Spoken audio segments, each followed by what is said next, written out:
Ladies and gentlemen, we are live here on Fight TV. It's the Pro Wrestling Report. It's prime time. It's a super show. It's Thursday night. I'm here with David Hero. David, I had to start the show off with you because I don't know if you've gotten the memo.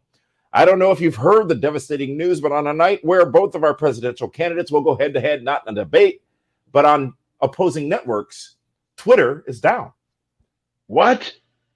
This Seriously? Devastating to you. Yes. We're not live on Periscope because, well, Twitter is not available. Well, you know what? It might be my fault. I mean, I'm not going to lie, man. I mean, I was subjected to a lot of relentless criticism this week on Twitter.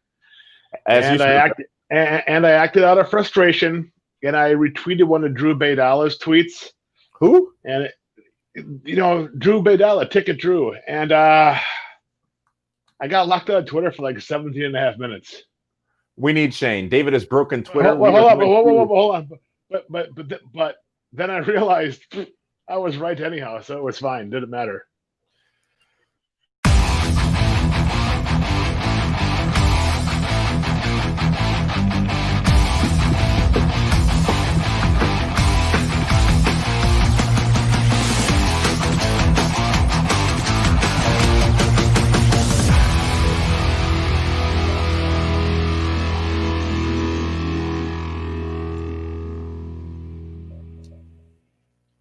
Welcome, ladies and gentlemen, to the Pro Wrestling Report Primetime Super Show! Here live on Fight TV, F-I-T-E, Fight.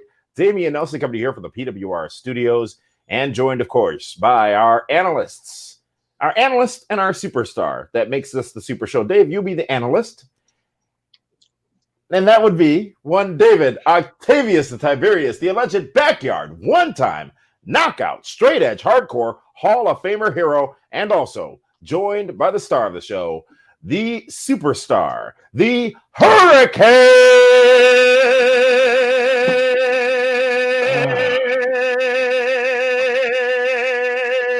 Shane Gregory Helms. Shane, how the heck are you? Welcome. It's good to see you. Yeah, did you miss me last week, man? I feel like you missed me last week. We missed you immensely. Words cannot describe how much we missed you. But I feel like you specifically missed me last week.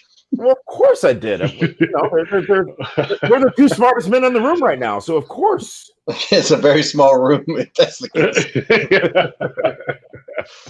You were on assignment last week, Shane. Yes. What is it? It's called crack reporting, right? This is something a little different this time. I can't give any more details, but when it's finally revealed what I did, I think you guys are going to be pleasantly surprised and pleased. It was one of the funnest things I've done in a long time, and a little deviation of the Gregory Helms character. Interesting. Will it be revealed before November 3rd? I'm not exactly sure when the date is on the release. So listen, I just show up, do my thing. Dave knows how I am. If you catch me in a good mood, I'll agree to a lot of shit. And then when I show up, I'm like, I said I was going to do what? And I mean, come on, Shane. We've seen you at shenanigans parties in basements in San Francisco. Yeah, we get it. Absolutely. Was it San Francisco? It was San Jose. San Jose. I was going to say a basement in San Francisco is a little different than San Jose. I'm just going to leave that. I'm just going to leave that there. That was the night of Damien's infamous $250 Uber that went 6 miles. Yeah. Why was it $250? I don't know about this. We will talk about that off air. So, now we talking.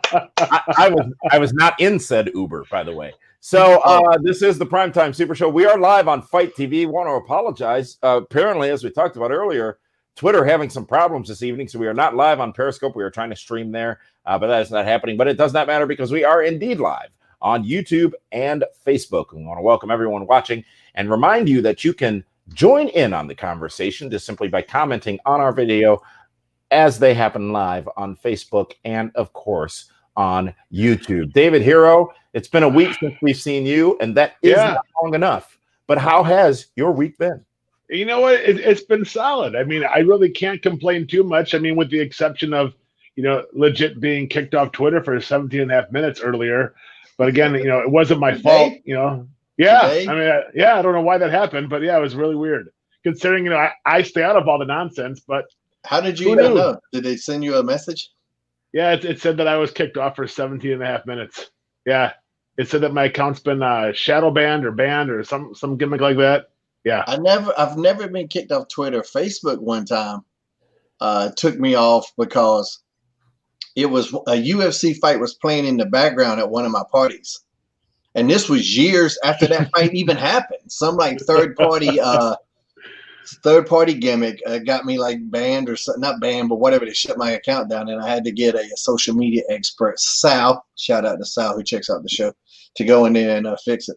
But yeah, it was some weird shit. Other than that, I've never been kicked off, never been. They know better. They know better than come after the hurricane with that bullshit. I don't post anything political, so I thought it was really weird. I mean, I know that I've retweeted you and Damien, but yeah, well, no, I have no idea. Oh. No, I have no clue. It has to be one of you two jokers. Oh, no. I retweet your stuff. Nope. And I you know what it is, that. Shane. You know what it is. So they banned all content being posted by QAnon. And Dave is a subscriber to the QAnon conspiracy theories. So that's why you picked up Twitter. Well, first of all, I'm DNon. So all my shit's good. Come on, you believe all that. By the way, I got my ballot today in the mail to mail in vote. I didn't even know you were a ballet.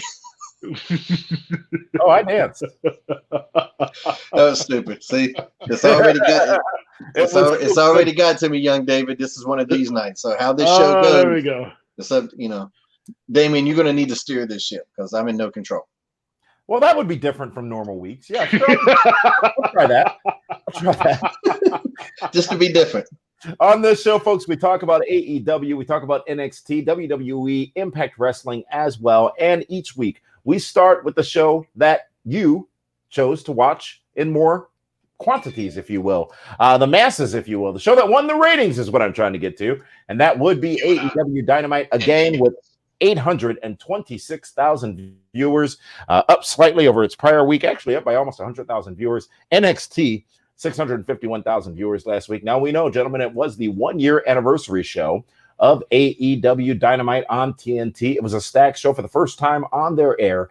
Every single championship would be on the line. And while we saw no championships change hands, we did see a lot of unique finishes over the course of the night that left contenders in action for future matchups. In fact, in one case, rematch will occur in 2 weeks' time for the TNT Championship. So let's start with, as the show progressed, to get your thoughts, gentlemen. Firstly, it was the 20 minutes of fame, or 20 minutes will make you famous, whatever it is. FTR defending the tag team championships against the Best Friends. We saw a lot in this matchup. It was a long match, and I'm glad it was, because it was entertaining, even though there was an arcade game involved. Shane, what did you think of the opening to Dynamite last night for the Tag Team Championships? I don't think this was a brush with greatness match. They even mentioned that at some point, and I'm pretty sure that's because the TNT Championship having the 20-minute time limit was too similar. That's why I think they did that. Could be mistaken in that point. You're probably right. I hated the video game part. That's just personal preference. That I thought that was a little silly. But the mechanics of the match I thought were great. FTR, one of the best teams in the world. The Best Friends, you guys known and have heard me plug them guys on this show for weeks. They're a fantastic team as well. Weird spot in the match toward the end where FTR could have won by count out, but my dude literally fireman carried his opponent back to the ring. That was like this glaring big lapse in psychology. I didn't understand that shit at all. But I love the finish. Heels, and I guess they are heels. Sometimes they wrestle so well, it's hard to boo them. But they healed for the win, and I was a big fan of that finish. Loved the match. It was a fantastic tag team match by two of the best teams going today. David Harrell, your thoughts on the opening contest from Dynamite last night? It was a fantastic match. FTR, there is no tag team better than them right now, as far as I'm concerned. They look the part, they walk the part, they talk the part, until they got to that other segment when all the tag teams were out there. And I forgot who threw what at Dash or Cash. It was the Dark Order. I thought no. I thought the Bucks grabbed something and threw it. No, they tore up the ring. Right? Was it the Bucks? You're segment hopping. No. Right, but but it's important that we just let's just talk about the tag teams for a second. The match was fantastic. It was great.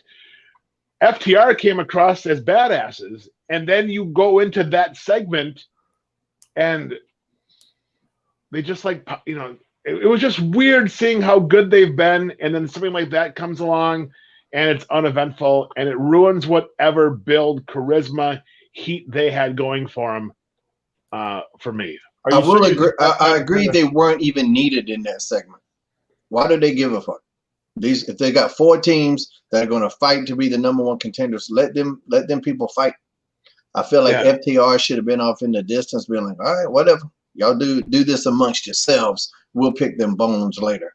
And yeah, I agree with Dave on that. I don't think they added to that segment, and coming off that big win earlier, leaving with that heat was the way to go. In my opinion. It just seems like they're taking 2 steps forward, and this isn't some Paul Abdul song, but they're also taking 2 steps back at times. You know what I mean? And I hate when they take the heat away in the same show. Yes. Like, you got some heat, and then they take it away a couple segments later. Give us a week. Give us a couple weeks of heat. That's that 50-50 kind of thing. Hey, they got some heat in segment 1. We got to take it away in segment 5 or whatever the segment was. Yeah, I think you're spot on with that, Dave. Well, we are taking your comments live, as stated earlier in the broadcast. We appreciate those of you watching us on YouTube and Facebook. We apologize that you can't. So why am I apologizing? They can't even hear me. To the people who can't watch on Twitter tonight.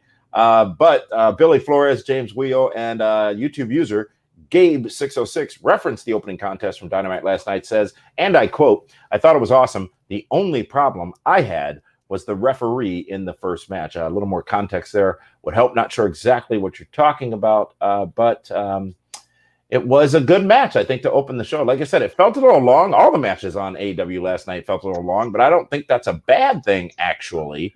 There were some long matches on every show this week. Yeah. Impact had them. NXT had them.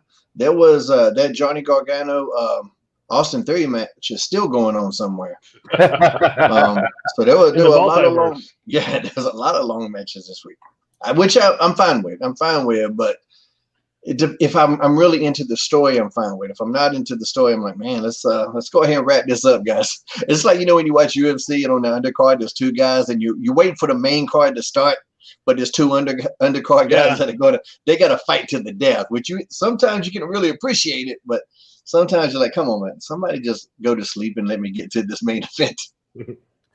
Well, speaking of main events, there were a couple of main event matchups, one for the TNT Championship, the other for the AEW World Championship, the first of which was for the TNT Championship. Cody defending against Orange Cassidy. Cody back out looking a bit more traditional as he has in his AEW days.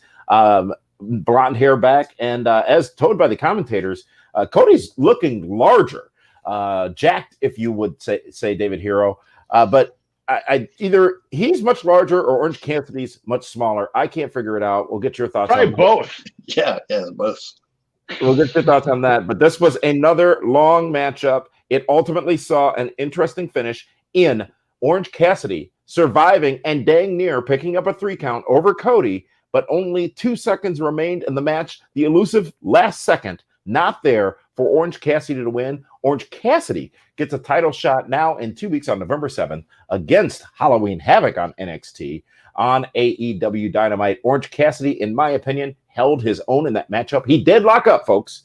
And as the fans chanted, he locked up, he locked up, he locked up. Orange Cassidy, the shine is still on him. Remember, recently we asked you on this program, how do you keep it after his wins over Jericho? And we're going to start with you, Dave, because I'm sure you're going to, much like you tried to with FTR match, find a reason to hate this too. I didn't like it at all. I'm not going to lie to you. I felt Cody had to wrestle down to the gimmick of Orange Cassidy. Cody has been a professional wrestler and sports entertainer. I think he had to be more of a sports entertainer more than a wrestler in this match. It just seemed like it was slow and plodding for me throughout the match, that Cody was waiting for Orange Cassidy to get where he had to be. Orange Cassidy is going for the TNT Heavyweight Championship, and I don't think his body language to me, there was no sense of urgency that he really wanted to win. For me, the pop of the entire match. You just said that Orange Cassidy had no sense of urgency. Thus, then after crapping on his gimmick, that is his gimmick. But if you're going for the TNT Championship, which is the main title on AEW, show me that you want it. Show me that you want it. He held his own. He basically won the match. But for me, what popped me the most during the match was I forgot what Cody did. He climbed the ropes and hit something.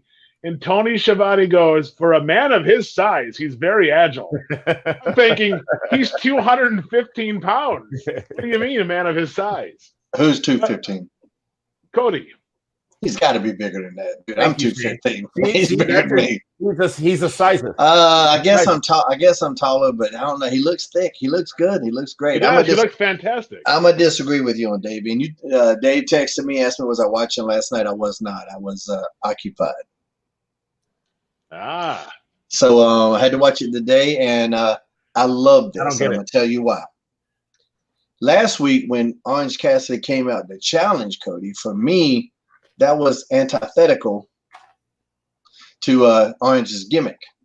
Like he's the guy chilling. He should be sitting in the back. The best friends come out and like, hey, we know here's the guy that's going to challenge. They showed the Titantron. You see Orange Cassidy in the back sleeping. That's how they should announce the match from last week. Not him coming out. He's the guy that doesn't care. He's the cool guy. I thought that was a deviation. This week they got back, and what you called wrestling down, that's not what wrestling down is. Wrestling down is when Ric Flair had to wrestle Elegante. That's wrestling down. Putting over the gimmick is something different. He put over Orange Cassidy's gimmick. They got back to the cool shit. And then and the commentary did a good job of explaining, hey, maybe Orange Cassidy's doing this just to frustrate the guy. Because if you get a fighter frustrated in any combat sport that exists, you can take him out of his game. They exploited that. I thought they did some really good storytelling. I thought Orange Cassidy looked great. Him having the match won at the end was fantastic. He looked better coming out than he did going in. Cody's still the champ. The Dark Order's involvement, okay, we elevated that storyline, made it go forward a little bit. I'm cool with that, although the Dark Order is the weirdest fucking gimmick outside of Retribution in the business right now. Nobody understands it. They don't understand it. They don't know who they are, so it's going to be hard for them to explain to us who they are. It's just a ragtag group of people with no direction, it seems. And so, but I loved it. I think Cody's selling is great. The physicality is great. He put over who Orange Cassidy is. You can't lose that character. If you lose the character of Orange Cassidy, it might as well just be somebody else. And I felt like there were times when he was going for that championship. Toward the end, some of those false finishes were nice. And it looked like Orange Cassidy could be the TNT champion. Is it the TNT Heavyweight Championship? Do they call it heavyweight? TNT Championship. That was another jab from Dave to Orange Cassidy. No, it wasn't. I don't know what it's called. Yeah, I think it's just TNT. If there's weight divisions, listen, when Gregory Helms, as the cruiserweight champion of the world at 230 pounds, wrestled Rey Mysterio, the heavyweight champion of the world, who weighed 170. Weight divisions disappeared in that match. And then and until we're married to them and not have all the interactions in the weight divisions, they're never going to exist anymore. They don't matter. Me and Ray killed it. Blame us. We'll take it. I don't give a shit. He's one of the goats, and I'm a goat, the greenest of all time. That's the new T-shirt coming out. You heard it here first. But I love this match. I understand Dave's views on it, but hatred as a person who loves character. And I'm going to tell you, I hate the term when people use sports entertainment like it's bad. All sports are entertainment. That's why we watch them, because they entertain us. And if you're entertained by curling, then that's sports entertainment. I'm not. But if you're entertained by darts, that's sports entertainment. All sports are entertainment. Oh, curling. I thought you said curly, like one of the three. Him too. Dave, I'll give you a chance, since there's not a debate tonight, as there should be. I'll give you a chance to respond to Shane's comments. No, I mean, Shane and I, we both watch it differently, obviously. I mean, he watches for certain things. I watch for certain things. I still am thinking, hey, last week Cody had the big fight with Brody Lee. 2 weeks earlier, Brody Lee destroyed Orange Cassidy, beat him clean. Why does Cody now have to struggle for 20 minutes? Cody did look frustrated at times throughout the match. Because he was injured. He's so right. And he was selling the beat down. He was all taped up and everything else. But that's part of Orange Cassidy. That's part of a match with Orange Cassidy. Two things I'll say as a fan. You, the promoter, you, Shane, the worker, the booker. I don't know if that match works babyface. I think that was the problem I had with it. I'll say one thing as a fan. I don't remember Brody Lee destroying Orange Cassidy because that didn't matter to me. It wasn't an important match.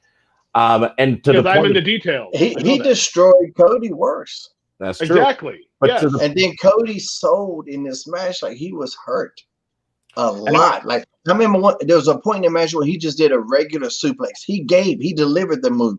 He sold it. That to me, that's just expert storytelling. And to the point of Cody appearing frustrating.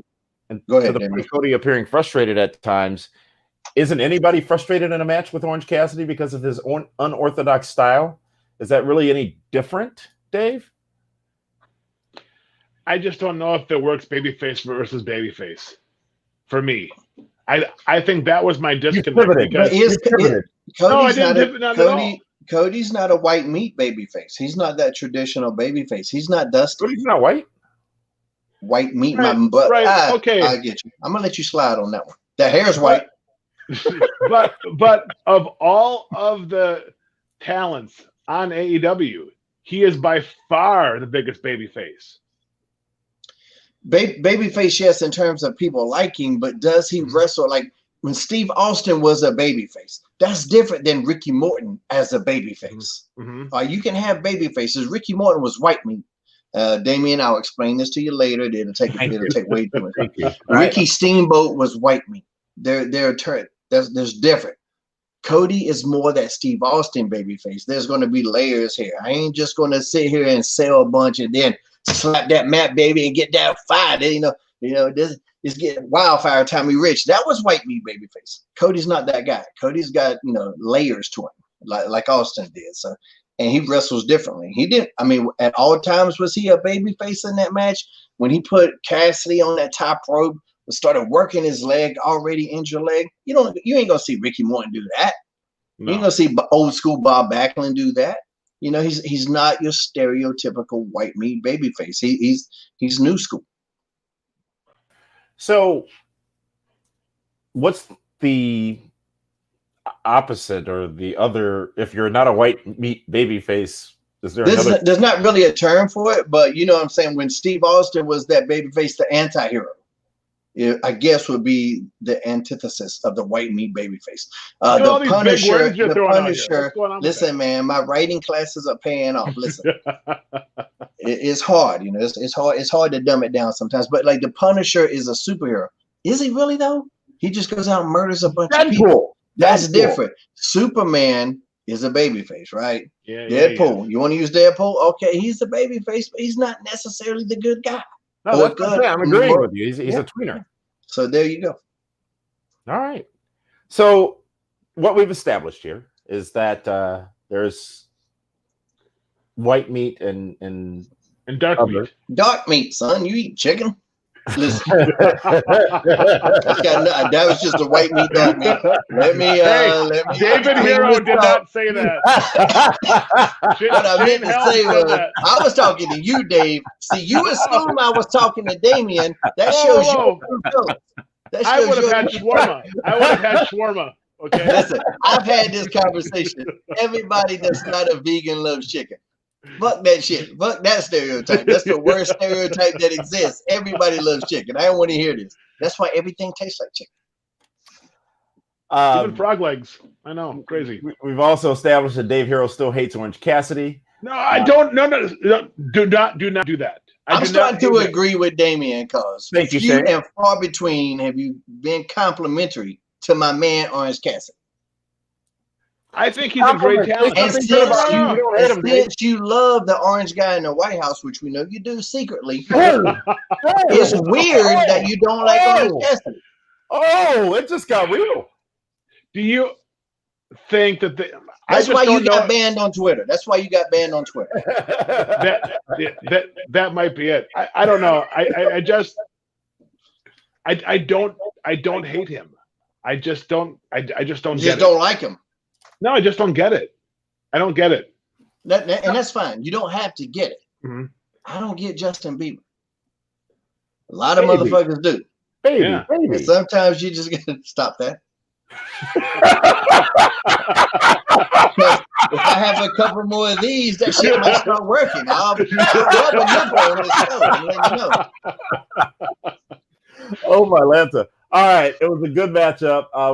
We thank you all for your comments live here. I want to welcome you watching us all over the world, wherever you're watching us, especially on Fight TV, FITE Fight, but also Trencher 1375, Black Rock 316, Swap Gomez, who's watching us from New Zealand, and also Dr. Mike and Trencher 1375. Why is the guy saying this is not live?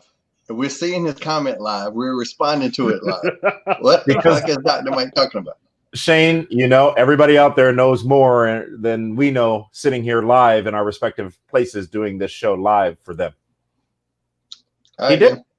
This is not live. Dr. Mike, you're incorrect, and I don't think you're a real doctor. I think you're Mr. Pibb. What's the Walmart version? What's the Walmart version? I don't know. I know I had to I don't want to get too sad though. When I was a kid though, I did have to live in the Salvation Army for a week or two. And we had Shasta Watley there. Shaska Watley. No, I said Shaska Watley, who was an NWA guy. There was a drink called Shaska Shasta Cola. Hold on. That was Lopez Watley. Yeah, right? But he became Shaska for a minute. Yes, he did. Yes. Mm-hmm. But there was some kind of generic bullshit ass cola called Shaska or Shasta, and it was the fucking worst. Everything just tasted bad. It's Fago for ICP fans.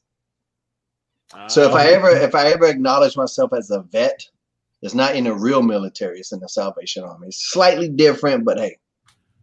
Next matchup we want to talk about, folks, was the matchup for the. Actually, before we get to that, I want to hear you guys' comments, your thoughts on the exchange between MJF and Chris Jericho, where we are going to see them face off next week on Dynamite, but it will be at a steak dinner. The slow burn here between those two has been tremendous, and I was very disappointed last night when I thought it was coming to a head already because it's too soon. And neither man, actually MJF was, I guess there's such a thing as being too good because he wasn't as good as he normally is last week, but there was nothing bad, last night rather, but there was nothing bad about him. I liked the promo. I liked the story. I like it. This is so damned obvious, but I don't have a problem with it, Shane. What do you think? I thought it was the best segment of the week. Cross company, no matter what company we're talking about. And we talk about all three. The best segment of the week by far. If there was one nitpicky thing, Sammy Guevara gave away the punchline about the jacket being too big. He should have waited, milked that, put it on, then realized it's too big. There's your punchline. He gave away the punchline way too early. Listen, this comedy shit is not for everybody. Just because I was an expert at it, I know that. I get it. I was really good at the funny stuff. He just gave away the punchline way too soon for that. But once you got to Chris and MJF, and that's just absolute brilliance. That was just brilliant. And I love the fact, like, MJF, like, struggling with what he wants to say, struggling with how do I get to it. Like, that was just two masters. And for MJ, I understand Jericho is a master. We get that. For MJF to be this good at this stage in the game, he hasn't even been around that long. Like, I did a couple indie shows with him, and I liked him. He was just a guy there at the time, just a guy. What he's done from AEW's inception to now, it's been an incline, but it's almost been like straight up. It's like going up Mount Everest. He's so good. That was, without a doubt, that was the best segment of the week. David, why did you hate it? This motherfucker right here. You know what it is? It's never once did I think that Chris Jericho got over in the conversation. It's like he just took constant jabs the entire time. For me, it's like, I don't know. I didn't get it. And I forgot Wardlow was there until the very end. That was brilliant, though. When he stayed in the ring at the end and had that little face-off with Hager, subtle. So subtle, but so brilliant. Right, but you didn't see him at all until the very end. You don't need to. It's MJF. This is MJF and Jericho segment. The other guys are there because if you don't do anything with them, that's stupid. They got to be there. They got to be there. But right now, Wardlow is still in that position where he's the background. He's the backup guy to MJF until he goes off on his own, which will happen. And then we're going to get all the Wardlow that you want. Well, I don't need a lot of Wardlow. I think you do. A lot of it. I think you do. I think you do because you like the big guys. We know that you're a heavyweight connoisseur, and that is fine. Mm-hmm. But right now, it's MJF. He's the silent guy back there. He didn't need to do anything until the end. I feel like they should have focused on that even more, though. Give us a little bit more of Hager and Wardlow staring each other down because I thought that was intriguing. It was so subtle, but it was intriguing, and I wanted a little bit more, and so I'm okay with that they didn't give it to me. But I thought Jericho was brilliant when he was like, "Hey, we're going to do it next week," and then they did the steak dinner. I was like, "This motherfucker right here." No, yeah, and that so was good. Great. But I mean, for Jericho to let him run him down about his physique and everything, and his hair and the whole thing, he didn't run him down. He put it over. But you know that MJF was making fun of his physique. No, because Jericho looked good last night. He looked like he'd been doing some abs. The abs were looking good. They were looking good. The hair, it was enough. I wondered if the abs were airbrushed because they were a bit too. They were. And listen, I got to be honest. At 46, if you want to see abs on me, I'm gonna have to get them fuckers tattooed on. And I'm not. That's just how we're going to be right now. And Dave, to your point, wasn't that the parody of it all? It was a parody of itself. They're being so ridiculous with each other, where he was mocking Jericho, Jericho was mocking him, but they are both pretending like they don't realize it because they really don't want to face each other. But they do. And see, and in this instance, you let the younger guy, if he can hold his own, you let the younger guy get a little bit more. We know Jericho's great. Jericho's going to go down as one of the best to have ever done this. And that is so weird for people to talk about somebody that actually exists. Like normally when we talk about GOATs, it's somebody that's retired or somebody from our past. When it's somebody that's actually still doing it, there's a lot of people that never want to realize that. Jericho's one of the best that has ever done this. I mean, if you want to say, hey, Shane, who you want to watch, Jericho or Luthez? It's going to be Jericho every single time. It's going to be Jericho over San Martino. It's going to be Jericho over Gotch. I'm going to take Jericho over so many of the massively legendary people. Right now, let him do his thing. Him letting MJF take a little bit extra of the spotlight is brilliant because Jericho doesn't need it. MJF does. A great conversation as always, Dave. I don't think. What do you think, Dave? I mean, am I wrong? Do you see what I'm saying in that regard? No. I do see what you're saying. You know what it is? We've been so the previous weeks when Jericho comes out and MJF comes out, it flows and it's good and it's witty and it's funny, haha. For me, watching it last night, it almost felt like they were reading off a script at times. It didn't. I didn't feel the chemistry that I have seen both of those guys have in the past with each other. I didn't get that vibe at all. I mean, if you do, of course, everything's subjective. But R. Kelly? I didn't get that vibe at all. We're not doing R. Kelly again. Oh, yeah, stop that, please, for the love of God. So when should please, for the love of Gilgamesh. Please come on. I know you digitally purchased that song after we played it on this show. I did not. You don't have that vibe. Listen, I subscribe to the iTunes. I pay that $10 every month. I could have got that song for free and still did not. So when should the match happen? Should it happen at Full Gear on November? It has to. I don't think it does. I don't think it does happen for a long time. I think MJF. I think MJF ends up in the inner circle. He was invited, and Something happens. They're in the inner circle for a while.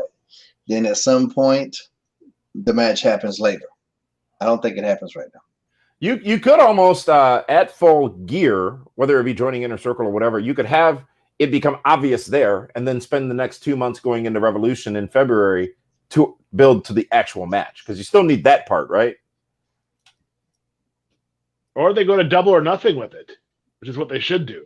Listen, I ain't trying to remember all these pay-per-view names. I don't know what the fuck you're talking about right now. Revolution's in February, Double or Nothing. But I'm just looking at the big picture. I think we could stretch this out. I like long stories sometimes. There's a lot of little teeny tiny short stories that happen all the time. If you're looking at the bigger picture, the long haul, I think you stretch this one out as much as you can. Speaking of stretching out, the story between Sammy. Speaking of what I was doing last night.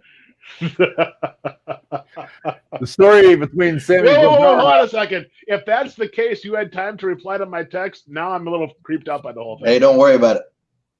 I'm a multitasker. Ambidextrous? And amphibious. The story between Sammy Guevara and Matt Hardy continues, and that spark has been reignited. We talked at length about that feud, if you will, on this show several weeks back, about how it was roiled in not controversy, but just missteps, not anybody's fault, but just the situations that occurred during their matchups. And now it looks like we're going to get one more chance. Full Gear seems to be the place to end this feud, but I think one thing that it is very good for is for Sammy Guevara, because being in this situation, in these matches with Matt Hardy, will only continue to make him better, Dave. I agree. I want to see Matt and Sammy have that match that they both need to have. This is now what the fourth time they're going to try to make it work. Sammy needs some momentum because he needs to beat Matt Hardy, because right now he has the oversized size 4 or 5 or 6X jacket. He's going to wind up being the jealous boyfriend with the whole MJF and Chris Jericho story, because he's not going to like that at all. Yeah, I think that this match has to be the one where Sammy Guevara finally has, this is going to be like his, I don't want to say coming up party match, but the match that, elevates him to that next level. The World Championship was on the line. The AEW World Championship on the line. It was a no disqualification match, actually. We had some shit going on in between that. We did, Shane. 37 minutes. You just want to jump ahead? You don't care about that stuff? I would like to jump jump If you don't care about that stuff, jump ahead. Okay. Not that I don't care. I just like to jump ahead. I feel like you don't care. Damien doesn't like the girls. You do not like the girls. We get it. But listen, I love Big Swole. She owes me $20. Don't worry about why. I thought she put on a great performance, and that's all I want to say. She owes me $20 with interest. Twitter, Facebook, do your thing. Big Swole, you know what I'm talking about. John Moxley defeats Lance Archer in a match that sort of went all night, but culminated in their no disqualification match at the end of the night. Shane, what did you think of the end of Dynamite and this main event? It was fine. It was fine for what it was. I liked some of the earlier stuff that they did. The beating in the background, beating somebody up by the seamstress table was pretty interesting. This is weird for me to say. I feel like Jake Roberts doesn't know what to do at times. Exactly. And he knows he needs to do something. He knows he's Jake Roberts, but I don't feel like he's found his comfort zone yet in this role that he's in. You know what I'm saying? So it's odd. It's odd. Sometimes it just almost seems out of place and not needed when he's there. And that's the weirdest thing in the world I think I could say about Jake Roberts, because he never gets physical. He's legendary. He can't. I don't think he can, and that's fine. But at the same time, I want him to be. I feel like he's trying to be funny, and he's not. Jake Roberts is evil.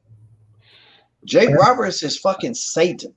I don't need Beelzebub telling me some jokes. Has Jake ever been in a manager role? No. I don't think he has. So maybe that's it. Maybe understanding that you're there as the salad dressing, not the salad. So maybe that's but sometimes the salad dressing's better than a salad. Blue cheese or ranch? Ranch, son. Don't ever ask me that question again. If you do, I will never do the show again. I'm just kidding.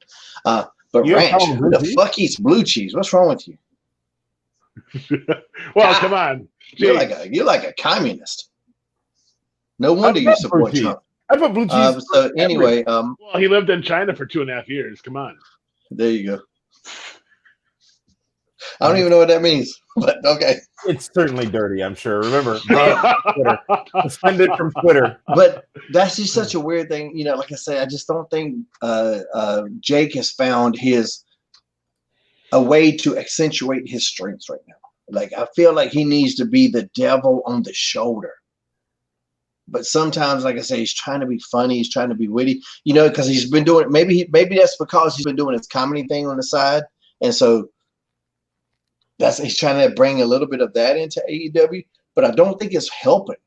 I agree 110% because if you notice, Jake is physically as big as most of the guys, if not more. He's as big as the majority of the guys on the show. And whenever Archer gets in peril or heat on him, Jake always disappears. Yeah, but you can see him disappear. He's disappearing. He's like tiptoeing. There's a fragility to it. And that takes me out of it because then I start to feel bad. Mm-hmm. Yeah, exactly. That's the problem. I guess that is the problem. But at the same time, I think we don't. If we could use Jake for what he's good at, Jake. I mean, if you remember, Jake was never good with even though the matches had good psychology. Is that what you remember about Jake, or do you remember the promos? For me, it's the promos. Promos always. I don't remember one single spot like a move. Yes, well, the DDT is a move. Well, but the Cobra on Macho Man's arm, absolutely. Yeah, that's a segment. I'm talking about a spot where, like, you know, with Savage and Steamboat, I can tell you every spot in that match. And there's a lot of guys I can tell you the spots on what they did, but for Jake, it was promos. And there was an evil, trust me. Like that whole thing, trust me. Like that was just has so many legs. And it just showed this evilness, and that was the evil psychology into this diabolical mind of Jake Roberts. And I feel like sometimes we lose that because he's trying to be cute. Like even when they were doing backstage when the beatdown on Moxley happened at the seamstresses area, it's like he's trying to be funny and comical. I'm like, I don't need slapstick from Jake Roberts. You know, it's and maybe. I feel like, of course, he's so great in what he's done in this business. Maybe he can realize this at some point. But also, I'm afraid that there's nobody there that's going to say that to him out of respect. They don't want to go. Or will he take the criticism? Maybe he won't. Well, but that's the thing. He's Jake the Snake Roberts. And if he weren't Jake the Snake Roberts, if he weren't legendary, if he weren't a Hall of Famer, would we be giving him as much of a pass as we are now? Listen, Slick would not be on that spot. It's, you know what I mean? But it's Jake the Snake Roberts. What's the comparison? Is this the white shirt mink thing again? Well, it could be. It could be. But I'm just saying, you know, if you're looking for a manager, like Jake is the right guy in theory for, you know, the Murder Hawk, but it's just not meshing. I mean, it's to the point where you don't feel that he's teaching Lance Archer, Lance Hoyt anything. Yeah, I think that's right. There's a bit of a disconnect. From a fan's point of view, there's a bit of a disconnect. I don't understand. And also, too, when I saw Lance Archer out there in those tights with like his tights look fucking silly. He looked comical. Like this is the Murder Hawk. This is the killer. Yeah. And he's got like the what are those fucking tassels and shit hanging all up his tights? Old school rockers when they first came to the Midnight Rockers when they first came to the WWF. I'm like, who told him that was a good look? Lance, I love you. That's not a good look for you. That shit looked stupid. Here's a question coming to us from Facebook, which we are streaming live on right now, and it's an interesting one regarding Jake the Snake, and this comes from George White, who asks, wouldn't Jake be better as a manager for Luchasaurus? No, not at all. Okay, no, they're saying that because of the reptile Lucha. I get it. No, Jake is all about psychology. Luchasaurus is not. Yeah. No, but that was a joke, I'm assuming, because of the reptile. Well, earlier, I didn't share this comment. Trencher 1375 said Robert should be the manager for a bunch of snake-themed wrestlers, and then came from there. No, because then it gets redundant. I know it's a joke, but no, because then it gets redundant. Jake the Snake isn't just about the reptile. It's about the evilness of the snake that's been perpetuated in all of these stories throughout history since the fucking Bible. The snake was evil. See, that's what it was about. If I was going to put Jake Roberts somewhere, I would have him as the leader of the Dark Order. Yeah, if they were really dark and not a bunch of clowns trying to be funny. Where they would sit around him like a cult and listen to what he had to say. The whole trust me, the 100%. Evil. That would be awesome. But you get Luther in there, you get Serpentico. So there, if for you guys that need the reptile connection, there you go. Yeah, there you go. 100% agree. Well, gentlemen, it was the 1-year anniversary on TNT for AEW Dynamite. It has lasted. It will persevere. They delivered, I thought, a great show. 826,000 people tuning in, more than the 753,000, I believe it was, that tuned in last week. They continue with these gimmick shows, and they continue to stack their shows. I thought it was actually it was a great edition of AEW last night on TNT. Real quick, gentlemen, your final thoughts on the broadcast in its entirety. We'll start with you, Dave. I'm confused as to what happened where it was supposed to be Willie and Moxley and Darby Allin against Archer, Brian Cage, and I don't know whoever the third guy was. What happened to that? Did I miss that? Did that happen? Did it not happen? I don't believe it did. Darby Allin was he's getting ready for his match with Cody coming up at Full Gear. Right. And then now we have Eddie Kingston in the top spot with Moxley. It just seems like they completely skipped over whatever storyline that they had in the past. But did they? Because I thought they touched them individually.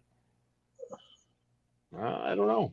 That's your fault. That's the reason you're going to give the show a C+. I didn't say C+. I thought, you know what? I thought the show was good. There was some things I didn't like, some things I did like. I would give it a B-. Shane, I thought Dynamite was the show of the week. And what we're talking about is we're talking about NXT, Dynamite, and Impact. That's the 3 shows we're talking about, not Raw or SmackDown. But you can include them too if you want. Still, Dynamite was the show of the week this week. All right. Well, fair enough. And we appreciate your comments. And Shane Helm's opinion, not all of you. So Shane Helms did say that. Yes. All of you for joining us here socially as well. We are live on Fight TV, FITE Fight. I want to remind you that we are only able to sit in these chairs for so long and be so comfortable and spend 48 minutes and 10 seconds on AEW, which is great because of our very, very well-groomed southern regions. Dave, explain your latest grooming adventures. Well, it's amazing what these lotions can do. It gives you. Oh, sorry. As you would mention, Damian Nelson, the R. Kelly vibe. Your vibe is fantastic. Thanks to our good friends at Manscaped. All you gotta do is use promo code PWR and save 20% free shipping. Manscaped.com. Get your nails done. Get your ear hair done. Your nose hair done. Everything done. If you're from an plan yet. Is that what you're singing? Get my nails. I don't speak French. Missy Misdemeanor Elliott. Oh, you're a big fan of Missy. Shane's a big fan of Missy. Mm-hmm. Yeah. Okay. We're talking about balls. Manscaped. Yeah. Exactly. Yeah. PWR. Promo code PWR. Manscaped.com. Folks, we want to thank our great partner who gives us airtime each and every week to come into your homes or in your hands, if you will, on your devices as well. It is the Pro Wrestling Report PrimeTime Super Show. I'm rolling it. I am rolling it. The wait is over.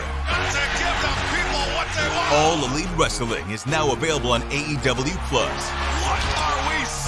This is your chance to watch AEW Dynamite, commercial-free and live every Wednesday night. Let's do this! exclusively on the Fight Digital Sports television platform. AEW Plus is available in over 100 countries outside the U.S., Canada, Germany, and France. AEW Plus can be viewed on your smart TV, mobile device, Apple TV, Roku, Amazon Fire, or at Fight.tv. You ain't seen nothing yet. Starting this month, AEW Plus will also feature every episode of AEW Dark. Download the Fight app now and join the revolution today.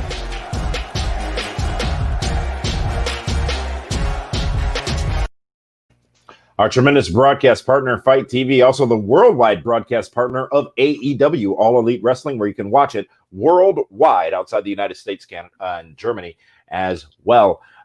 Gentlemen, it is now time to move on and talk about NXT. But before we do that, I have an issue of immediate consequence to take care of. So I'm going to leave it to you two to talk about Impact Wrestling. And I'm going to challenge you all. Right now, it's 10 to the top of the hour. And I've got to set my DVRs to record the town halls. That's what I have to do. So I need you guys to. I'll give you 10 minutes uninterrupted airtime to speak about your highs and lows.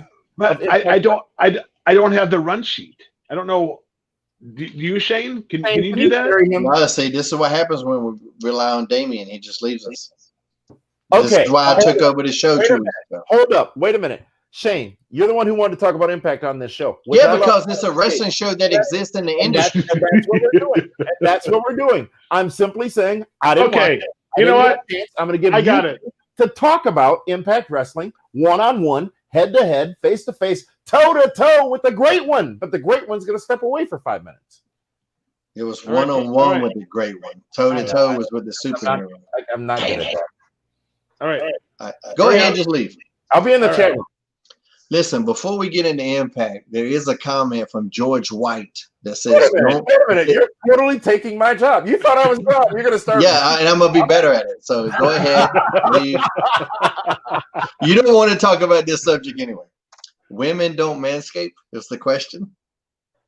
I think they can, but that's up to them. Dave, you got any comments? You know what?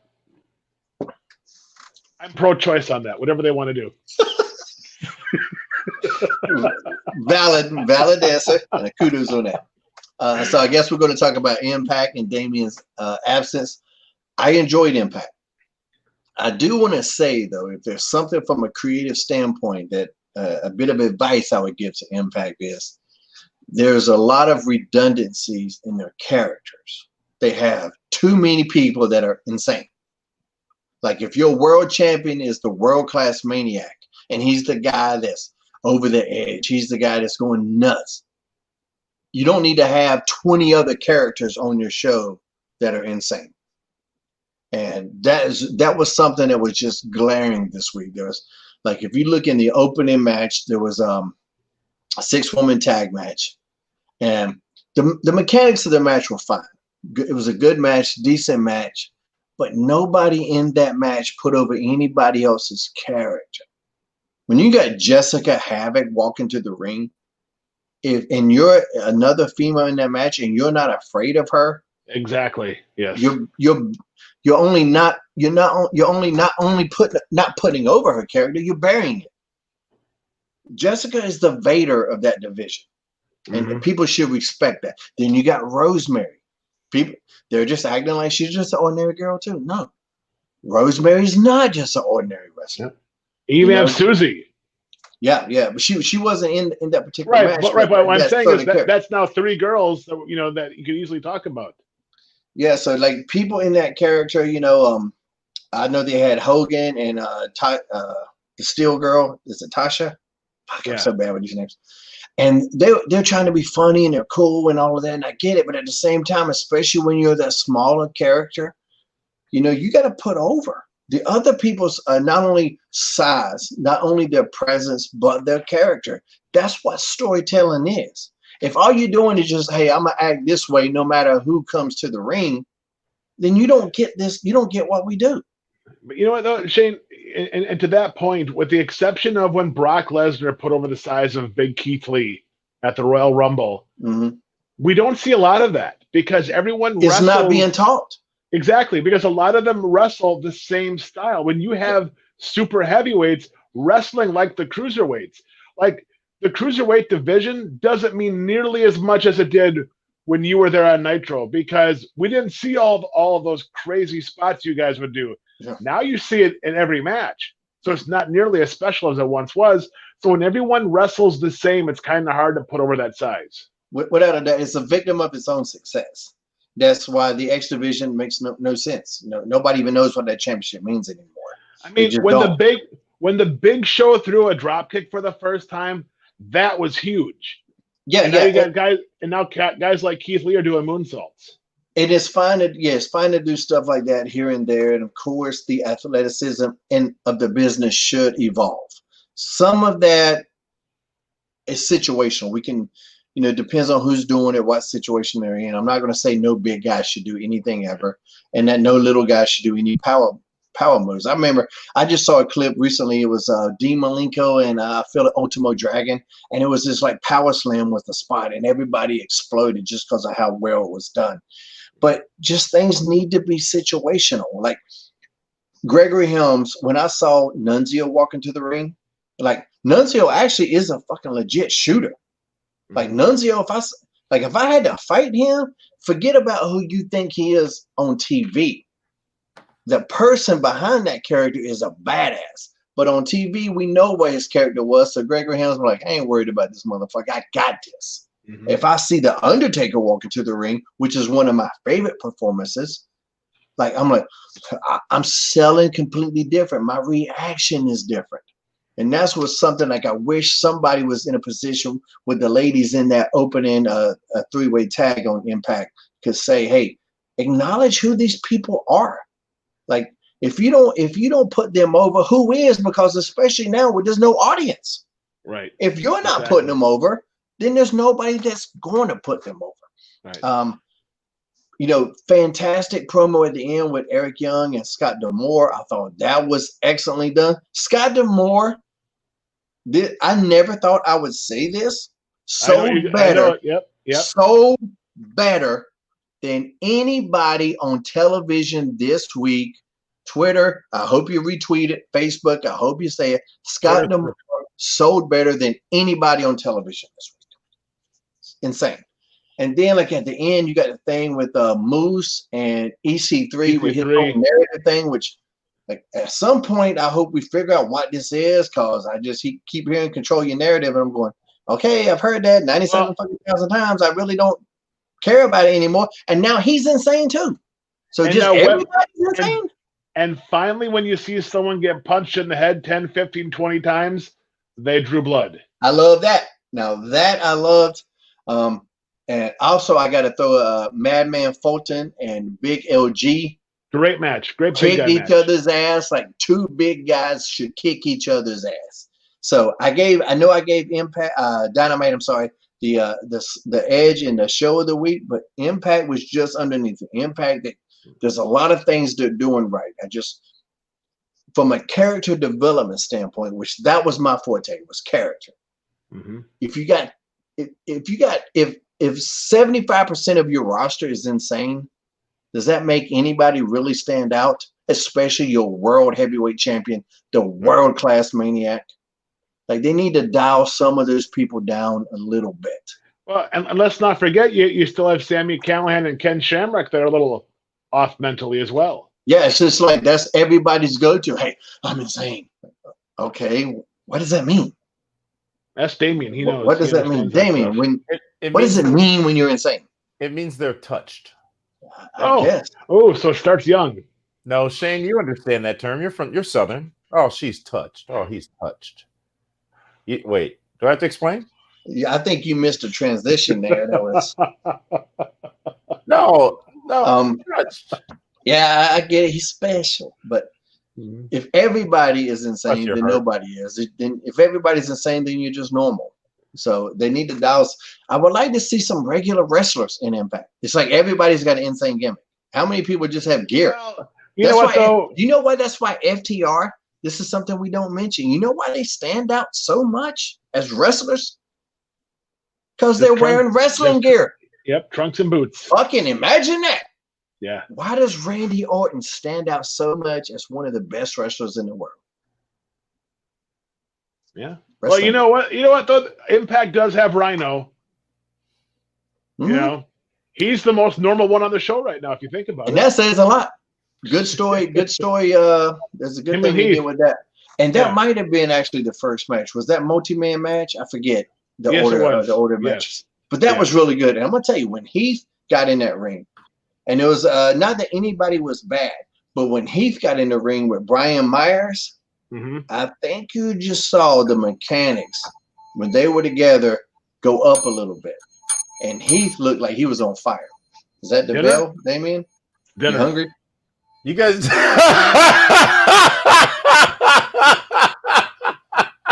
are you hungry? I'm not touched. Look, you guys did a great job filling in that 10 minutes there. I really You were gone? Yeah, I actually had to go get my Oh, I didn't know you were gone. Sorry. Oh, I didn't see that either. Oh, we want to play this game? Then don't know I'm gone for however long. Y'all continue to talk if you don't want me steering this ship. Ooh. Just a factual statement. There were no gang symbols. It was a factual statement. Overall, Who's throwing gang symbols? Shane is. That's clearly a gang. Whoa. What was that? I did. That's what he was doing last night. Your final thoughts on Impact Wrestling. I, for one, do enjoy the fact that they're adding some doubt to the fact of whether Richie Swann is going to be able to participate in that main event matchup at Bound for Glory on October 24th. Not after Tuesday night. He was ready to rock. Yeah, he's ready to rock. And then there was another thing, too. When he came in and there was this very serious confrontation between Eric Young and Scott D'Amore, and Rich slid in and did wrestling spots, that's when somebody should say, hey, you need to punch him in the fucking face. Yep. Sometimes you just got to punch somebody in the face. That's what we need here. We'll get the wrestling spots later. Yeah. Back to your Orange Cassidy hate there, David. Good work, in. I forgot about him. Your final thoughts, Impact Wrestling. Shane, you said that it was a close second. Dave, what about your summary thought of Impact Wrestling this week? I loved it. I like their build to Bound for Glory. I like seeing Big LG have a good big man's match. I just miss Wrestle House. Yeah. Yeah, so does Gabe606 on YouTube, who commented the same thing. Missing is it coming back? Are they? I mean, I don't think so. By its popularity, they touch on it a little bit because Tommy Dreamer would always do the match time and thing like that. So I feel like there would be something they got to go back to it at some point. You know what though? If you look at the show of Impact, they picked up a whole bunch of the guys that were released, and now every one of them, EC3, Brian Myers, Heath Slater, Rhino, even though he's been there for a little while, they all are in a role where they have value and they mean something, which is something we haven't seen for those three guys in quite a while. Mm-hmm. Where do we think EC3 is going to land? Apparently, he's going to be working with Ring of Honor as well coming up here. Not sure. I'm not sure how well he'll fit in the Ring of Honor mold in terms of mechanics. I think Impact is where he is of the most value. But it's interesting that they have that working relationship with Ring of Honor. That, to me, I think that just benefits both companies. And I mean, just keep in mind, as a physical competitor, as a big boy, he could go in there, and if he wants to manhandle somebody, EC3 can manhandle anybody if he wants to. So that being said, EC, if you're listening to this, a mean streak might be just what you need. Hint, hint, seemingly dropped. Gentlemen, it is time to move on to speak about NXT. But before we do that, I do want to share with the world the tremendous gear that you both are wearing. And we'll start with you, Shane, actually, because your shirt caught me. It piqued my interest when we came on today because it's like the don't tread on me, but don't trust anybody. Don't trust anybody. DTA. This is a collar and elbow brand.com is the website you go to, and you can put in the promo code PWR 360. Yeah. Boom, you got to have the 360 on this one. And what I like most about collar and elbow brand, and I wear collar and elbow brand probably 6 days out of the week. I'll throw that hurricane shirt on that 7th day because that's when I rest. But I love it because they're wrestling shirts, but they don't really throw wrestling in your face. They're just cool. They're comfortable. The material is the best thing on the market in terms of pro wrestling shirts. So I love them to death. Pro wrestling, collarandelbowbrand.com is where you go. What's that promo code again, Dave? PWR 360, and you get to save 10%. And the whole new fall and winter line's been dropping. Of course, the Road Warrior Animal tribute shirt is there. The Shad Gaspard shirt is there, where the proceeds go to Shad's family and the Joe Laurinaitis family. collarandelbowbrand.com. Our tremendous partner. Thank you very much for that support. And thank you very much for wearing those tremendous shirts. I'm getting closer. I took the tie off this week. So maybe calm down. You're getting wild over there. Yeah, I'm going to throw off my guns. Hey. Be careful with that, especially out east. NXT, ladies and gentlemen, several things. I'm going to skip over things because as we've done for the last month or so here in the show, we just talk about the highlights. If you guys want to fill in more, feel free to talk about it. And I will talk about a women's match. Dave, from your little comment earlier. In fact, we'll start with that, you punk. Candice LeRae. Why am I a punk? Yeah, you little bitch. Candice LeRae is the new #1 contender as she defeats Shotzi Blackheart. A matchup that was good. It was actually pretty great. But now going into, I believe, Halloween Havoc, Candice LeRae gets her shot at the championship. David Hero, what'd you think? Candice has been on fire. I think she's been a tremendous heel. Shotzi Blackheart is getting a ton of TV time. She's the host of Halloween Havoc. It seems like every match she is the one female that always has a match on NXT. I thought it was good. I thought it was stiff. And you got to eventually pull the trigger and give Candice LeRae that NXT Women's Championship. Shane, how about you? I think it depends on the storyline. I don't subscribe to the theory that everybody needs to get a championship, But Shotzi, whatever. And I've said this before, finds a way to steal the show or steal the match anyway. By doing something crazy, doing something unique. She's insane. There's something wild about her. We don't really understand what's going on with her.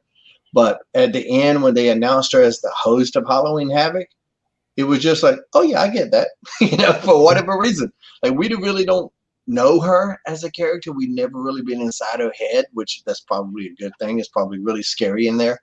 But, she's just always interesting. She makes the most out of her minutes. And like Dave said, though, she has been getting a lot of minutes. And that shows that the company has faith in her. That shows that they like what they're getting out of her. Does she get the win every match? Not really. She don't get the win most of the time. Mm-hmm. But somehow she's the one you remember. And that's what's important. Remember, that's what's important. She's the one you remember. Her and Aaliyah, to me, are the MVPs of that women's division, and they barely win. But if I look at the two people that are putting in the consistently best performances and take away the push factor, because that's not up to them. Whether you get the nod or you're doing the honors, that's not up to them. But if you look at the performance, Aaliyah and Shotzi Blackheart, they're the ones, they're carrying the women's division right now. And I know Io Shirai, she's awesome. Candice is doing great. Rhea is awesome. The other girl, I forget her name, that's fighting Rhea, she's doing really good too. Raquel, sorry, she's doing really good too. But on a week by week consistent basis, Aaliyah and Blackheart are just killing right now. See, for me, I think Io Shirai, she's run her course. I put the belt on Candice LeRae, and Tony Smith, who returned last night, was Tony Storm. Tony Storm. She looked fantastic. Yeah. She looks like someone that can represent not only the women's division, but the NXT brand. Mm-hmm. And she has like superstar potential written all over her. I think that's the one eventually they have to run with. No doubt. And I want to say too, the presentation of NXT with the screens behind the people, I'm going to tell you right now, mark my words, that's not going away. No. Even when we get crowds, that presentation is going to be there. That looked cool as fuck. People and then screens behind them. I think, even in WWE, even when things were wide open, you would get to certain towns and the crowds would be a little small, a little light, and you get those black curtains. And this was a black curtain town. That was a phrase inside the industry. You might not have ever heard that. That's when you might see those screens come out. There's something massively there that I think is not going to go away. We discovered it out of necessity because of this COVID era. That shit ain't going to go away. Like when Damian Priest came out, how his entrance took over all of those screens. I was like, yeah, holy fuck, that looked like a video game. That looked so cool. That's not going away. Like unless we got 80,000 people at WrestleMania, okay, fine, we're going to have people. But if we got smaller crowds, those screens, and I'm just looking at, you can still have tickets for those people on the screens and the Thunderdome screen. You can the ticket sales for the people actually there. That might go up because they're going to be more in demand if you have a lesser number of them. This is going to change things.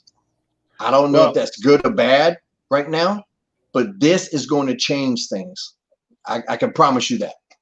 Well, and it's not going to be going away because there's a lot of rumor and innuendo out there right now saying that live touring for WWE won't kick off until 2022. Not touring, just touring with house shows. People misread that.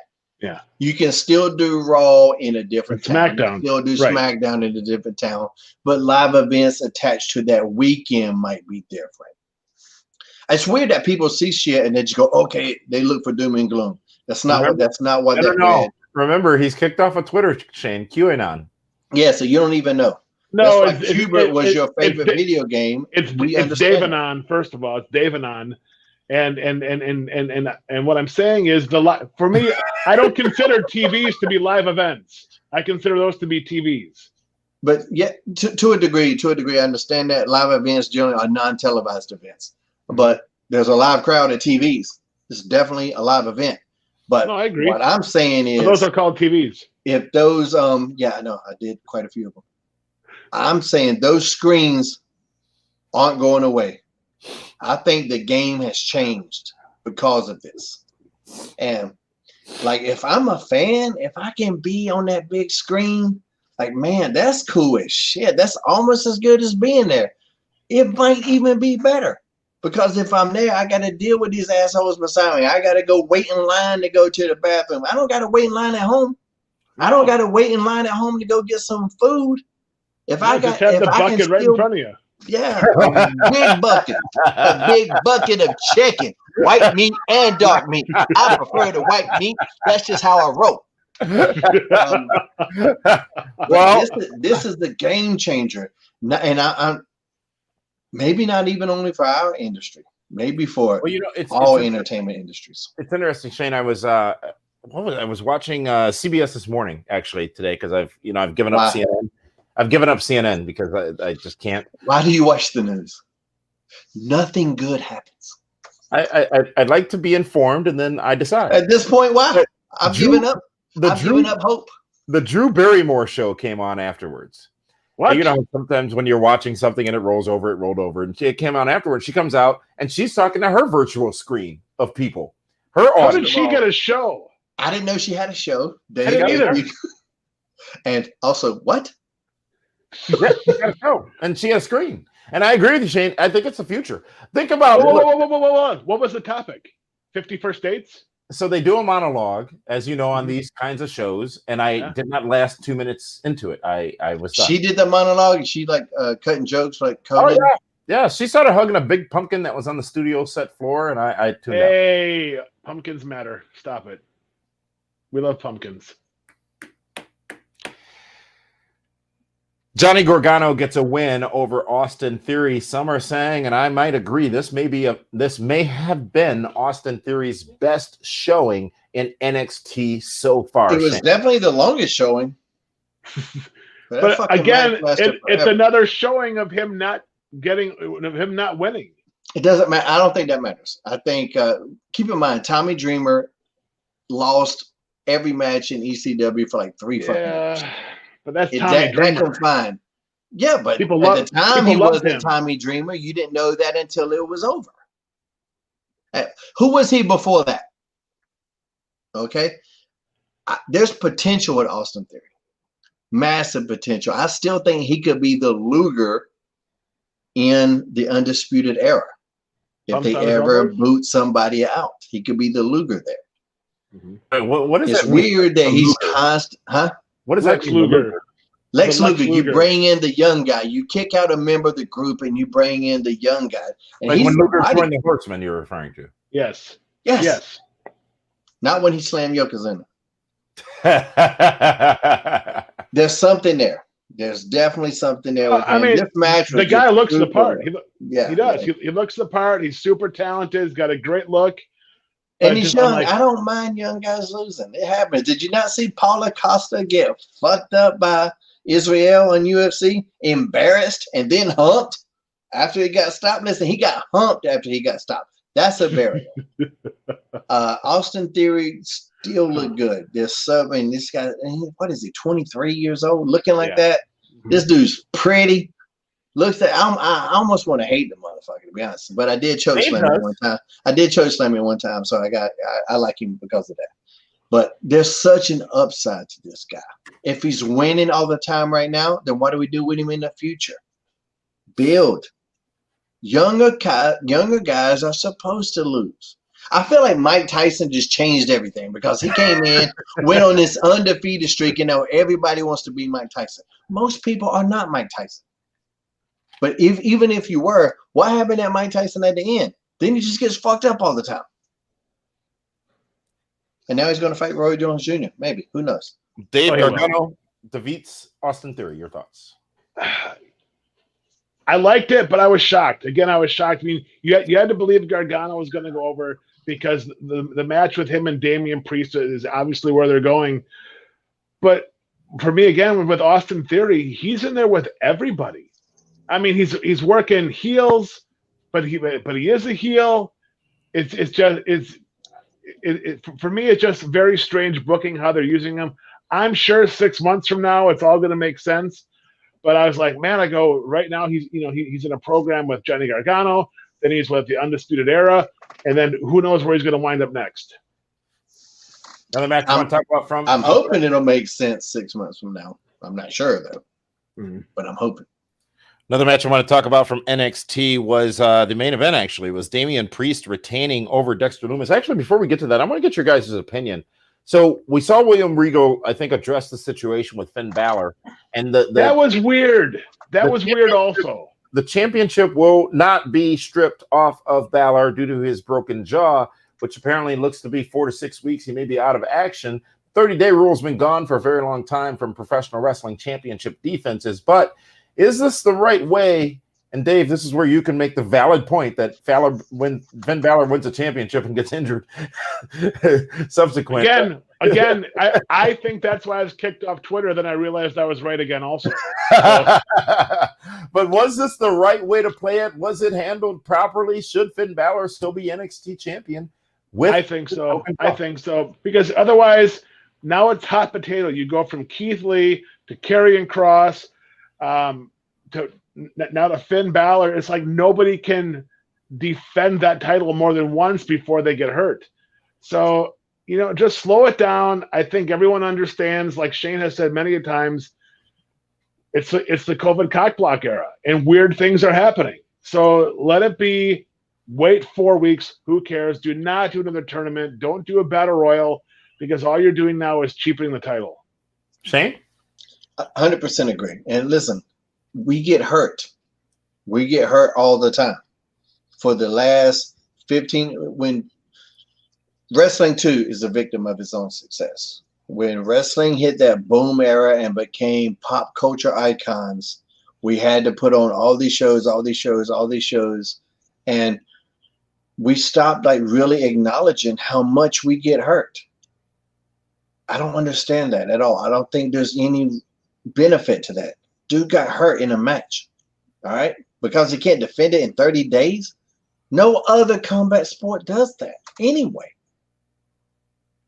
How often does a UFC champion fight? Well, the dude got hurt. He's going to be back 17 of them. That's Conor McGregor just agreed to a fight with was it Daniel Portier? Conor McGregor hasn't been a champion in years. I know, but that you brought up a UFC, and I'm also a Conor McGregor. But I'm talking about UFC. I say how often the UFC champions defend. Most of them don't even fight more than twice a year. Pro wrestlers go out there. We've really lost the fact that we get fucked up all the time. Every match we go into, we're hurt.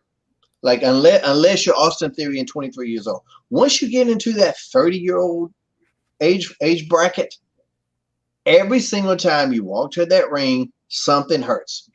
We pretend that it's not, but it is. Because, that's just how it is. Dude broke his jaw.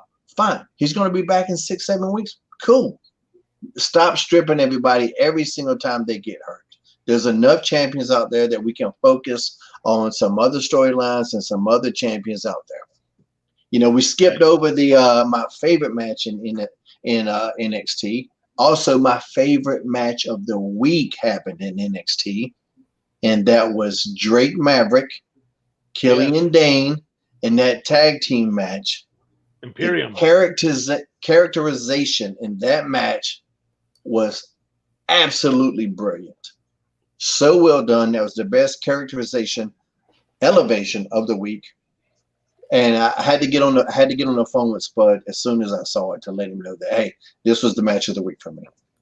Shane, I think that's important to note, and I purposely did not include that match in my show notes because I was going to lean on David to bring it up because he's a huge fan of Drake Maverick. I'm not knocking it. That's a great thing. You've been very consistent in each week making sure we discuss the Drake Maverick match or why he was or was not there. Shane loved it. How about you, Dave? I did. I thought it was great. You are going to want to get behind and cheer whatever tag team, if they're called the Fury and the Furry, I think they're calling themselves, or whatever it is. I mean, if that's not implying something, I don't know what is, but I think it's going to be great. It just shows that Drake Maverick, no matter what he's given, finds a way to invest 110% and make it work on his end. He gives it everything he has, and hopefully the people at home watch it, appreciate it. I hope the creative figures out, says, hey, this guy is super talented. He makes it work. Do. They do, trust me. And dude, those spots in the beginning of the match when they're doing tag team maneuvers, but Drake's just a step behind. He's having no effect. And that's not easy to do. Dude, that was brilliant. Yeah. That was brilliant. That was the best shit on TV. I had to go back and watch that. I was just sitting there going, man, that's so fucking good. And Killian looked like a murderer. There's been times they've used him in the last 6 months when I was like, man, they're kind of whooping this guy, and this isn't how they should be using this guy. I thought he looked crazy good in this. And then in the finish when he took up for Drake, you could feel that. You wanted that to happen. I just thought that was so well done. Watching Drake be a step behind, and even when Killian used him, when he would slingshot him over as a weapon.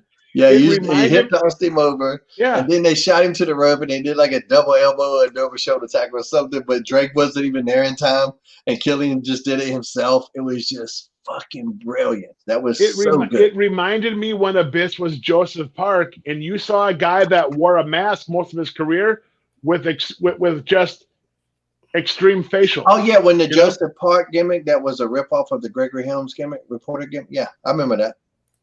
He was a reporter? I thought he was an attorney. No, the whole, hey, I got a mask guy, but he's got a secret identity of a guy that wears glasses. Oh, wow, that sounds vaguely familiar. What's up with that? Let's bring it home. Let's bring it back around, boys. Oh, this guy. He wants to, not go off the rails all of a sudden. Oh, sorry. Go ahead, Damian. Dexter Loomis, Damian Priest. Damian Priest retains the championship. Listen, Damian Priest is peaking at the right time. Absolutely. Sometimes you peak at the wrong times. Damian Priest is peaking at the right time. He's putting on his best performances at the time when it's needed the most. He looks like an absolute star from the entrance to the match to the finish. It kind of made him look goofy with the hay. But somebody in NXT loves Johnny Gargano. That's just how it is. So we're going to have to deal with that. But Damian Priest looks absolutely fantastic. Yeah, and let's not forget your boy Cameron Grimes got involved in that match. Yeah. You know, how did you say his name? Come on, Dave, give it to me. Cameron Grimes. It's the fucking worst. That was The worst I've ever seen. That was brutal. One more time, Dave. Go. Come on, put me soul. Cameron Grimes. Oh my God.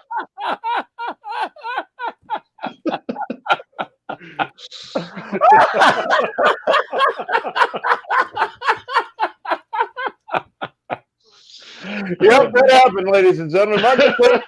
October 15, 2020, here on the Pro Wrestling Report Primetime Super Show. David Harold danced for the first time in his life. It was for you guys, just for you guys. No, it was good. I liked it. The only thing I didn't like was when William Regal comes out in the end and doesn't admonish Johnny Gargano for laying out their champion.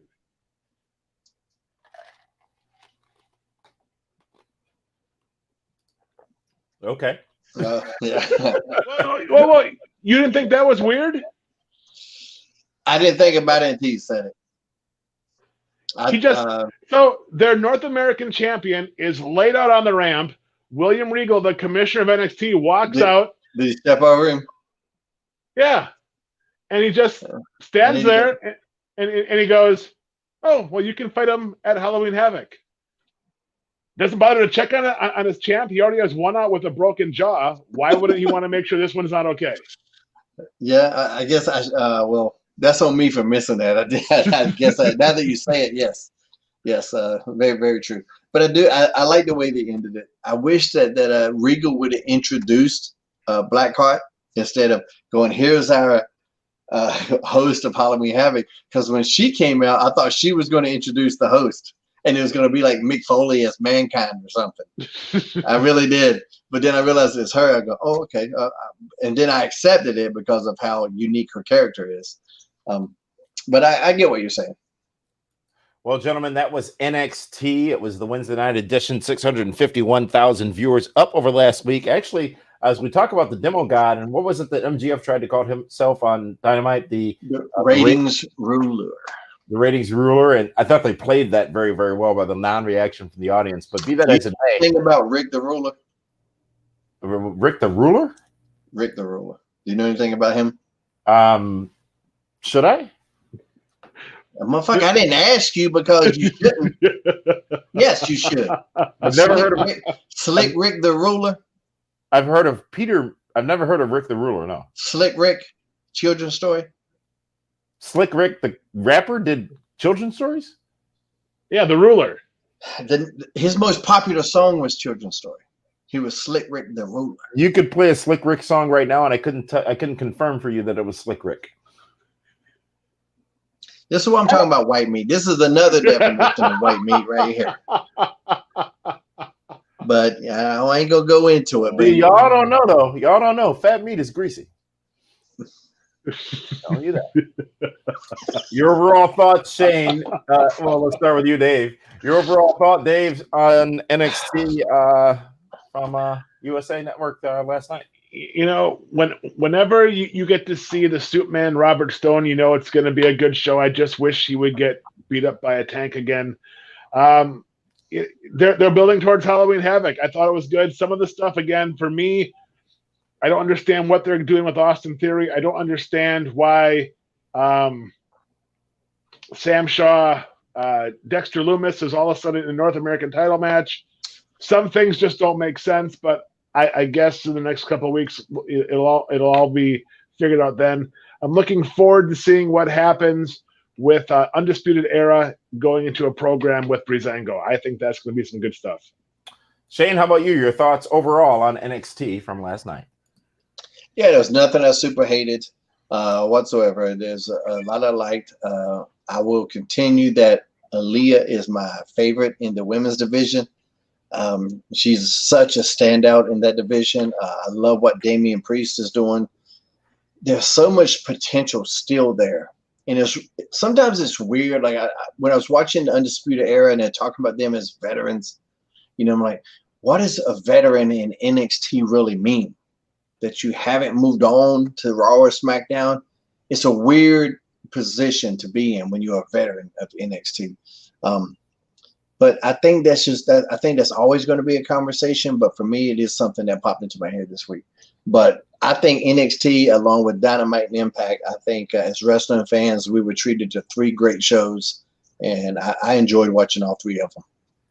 Fair enough, and thank you for your comments, gentlemen. Thank you for all of your comments as well. One other thing I want to get to here at the 90-minute mark of the show before we go off the air tonight is WWE had a big week last week as they started with their 1-year anniversary on SmackDown, I believe it was. They started with the first night of the annual, well, mostly annual, wrestling draft for WWE. SmackDown got stacked. The draft continued over some 6-8 rounds. Of course, if you weren't drafted on Raw or SmackDown, you on those episodes, you became a free agent and could be picked up by either brand. So as I review my notes here for who went where, one of the biggest moves was that of Seth Rollins from Monday Night being the Messiah to SmackDown. And I want to get your thoughts on that and the significance or lack thereof of said thing, David Hero. I thought it was interesting how they had 2 different pools, I guess you could say.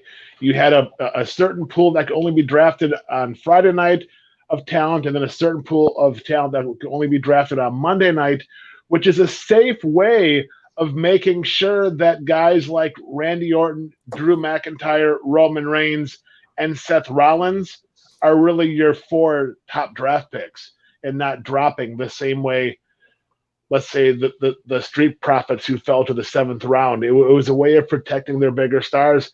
I'll be honest, there was so much going back and forth. I don't know who's where. I don't know if it's going to work or not work, especially when you hope to get a fresh, clean start with Dominic Mysterio and Rey, and then you find out they're drafted the same place as Buddy Murphy and Seth Rollins. It's like, my God, I just saw 19 months of that.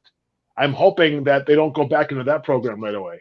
You didn't see 19 months of it. Let me go over the highlights for you guys before we go to you, Shane, and just talk about some of the big moves that happened. Firstly, Bray Wyatt going from SmackDown to Raw. Bayley sticking around on SmackDown.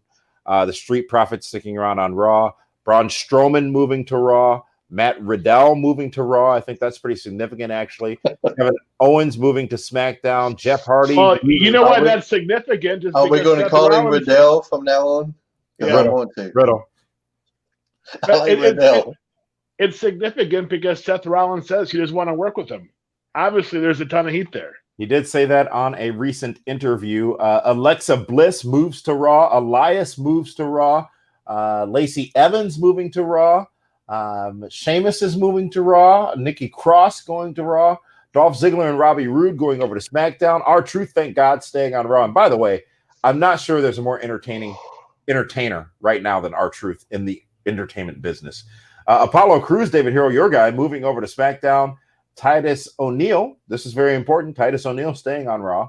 And also Aleister Black, another big move, heads to SmackDown. Those are the big moves in the first couple of rounds of the draft. So, gentlemen, I will now defer to you all and go to you first, Shane. Your thoughts on those moves on the WWE Draft. What stands out for you? I don't think anybody cares. Really? Well, Shane, you loved being a part of the draft. The draft is stupid. It's always been stupid. It's always going to be stupid. Here's what the draft does. It highlights the people the company cares about, which we already know. It also highlights the people that the company don't care about, which we already know. It's lazy at this point. It doesn't do anything of any real significance anymore. It probably does more harm than good in most cases. It's so convoluted, you can't explain it to a new viewer. It is really terrible, terrible writing. It is absolutely a Why terrible. So hatred? Were you burned in the draft once? No, I didn't give a shit.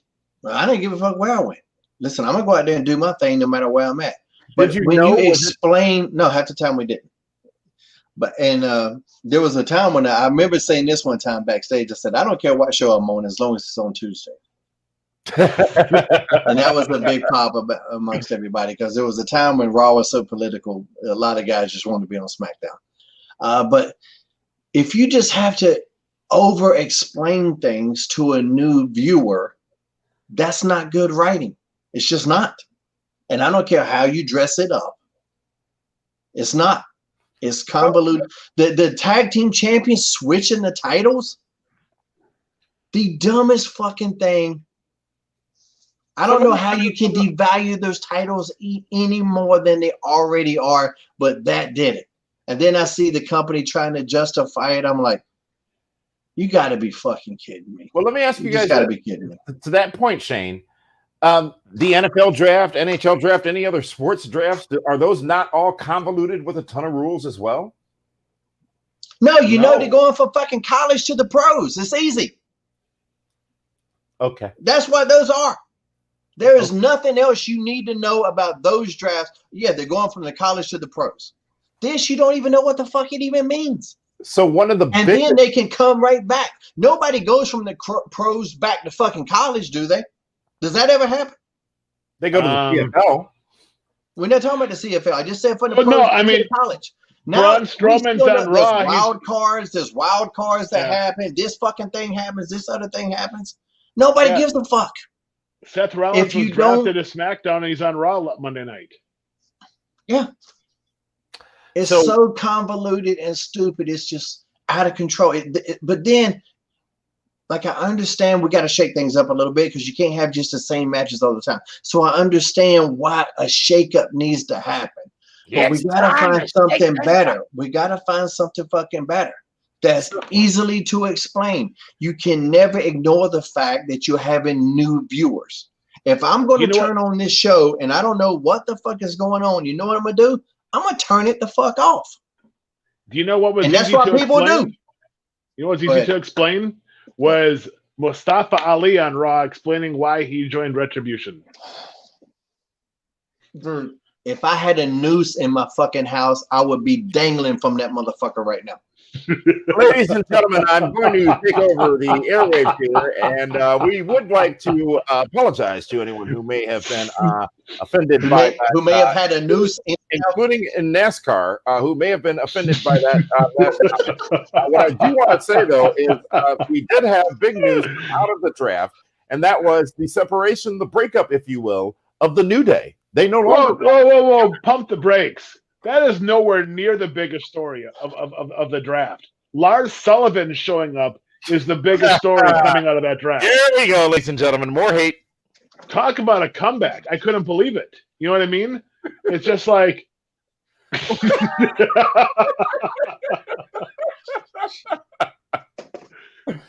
So the New Day, no more. I assume you're joking, David Hero. You must be.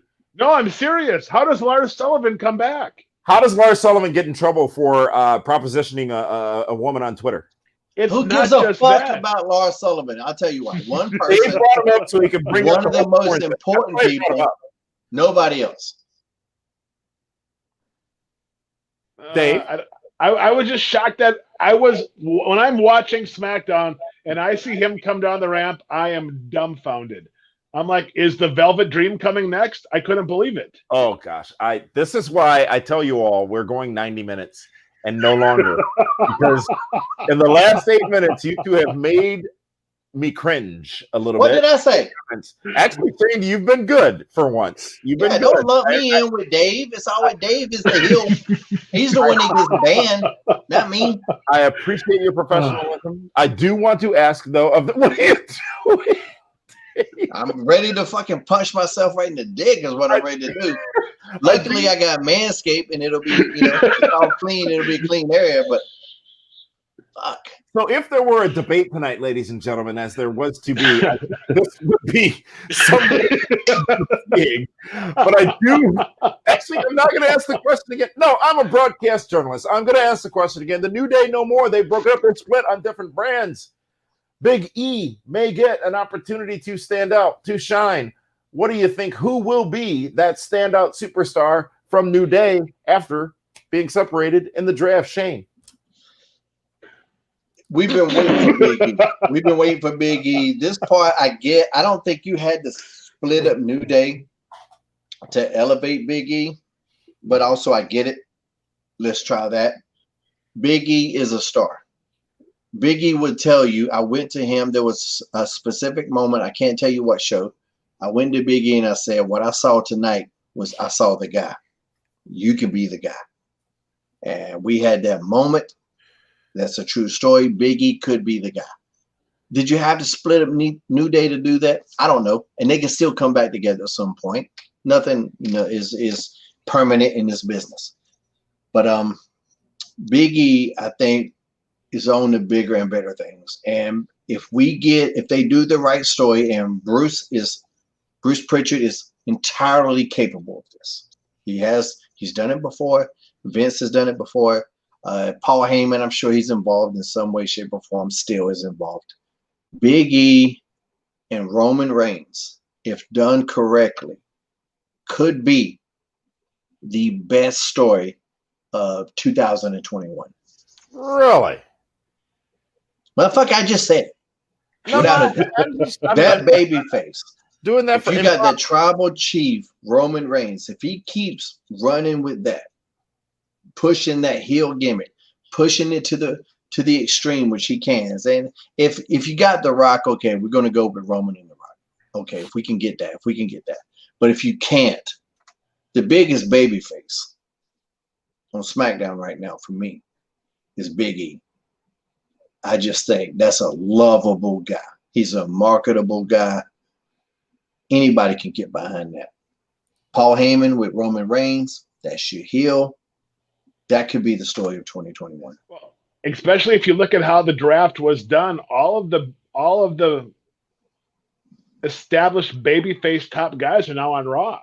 So there's definitely room for Big E to become that guy over the next couple of months. And what might happen if Roman does get Rock, we could get Seth Rollins with Big E, which could elevate Big E even more. And then maybe after Mania, because I can't see Rock doing anything other than Mania. Even if he does, like I said, I'm not saying that's set in stone. I do not know. I'm not saying that's set in rock, I should have said. Missed a pun there. Maybe SummerSlam is when you finally get Big E and Roman. But at some point, it's got to happen. I foresee Big E with that championship around his waist in 2021. Well, we want to welcome everybody who's now joining us 1 hour and 42 minutes into the show on Twitter. We're ready to go live. We're live now on Twitter and on Periscope. So, hey, thanks for joining in, Twitter. You bunch of lazy bitches. Again, Dave, I hope you're reinstated now. I mean, it seems longer than 7 too. I hope he's not. It was 17 and a half minutes of nonsense. So what does Dave Anon stand for? The truth. Oh, Jesus God. Any other comments on the draft, gentlemen? I hate it. Shane hates it. Dave, you also, or don't? I'll be honest, it made no difference to me. There's nothing special that came and that's out the of worst, Dave. That is the worst. That's the worst. Indifference is the worst. If you love something, that's great. If you hate something, that's fine too. I mean, the worst emotion or worst reaction is indifference. And that's how I feel most people are about the draft. Just fucking How does Bayley get drafted before Randy Orton? If your goal is to have the best product, I don't get that. I mean, that's from a strategy. If you want the best women's wrestler in the world right now on your show, you go with Bayley. I think you might be looking at that as Randy is kind of head and shoulders above just about everybody. So I get what you're saying. But if you're looking at a strategy standpoint, like, okay, we got a women's division over here. I want the best women's wrestler in the world. I'm going to take Bayley before they take her. If you look at it from that standpoint, I kind of get that too.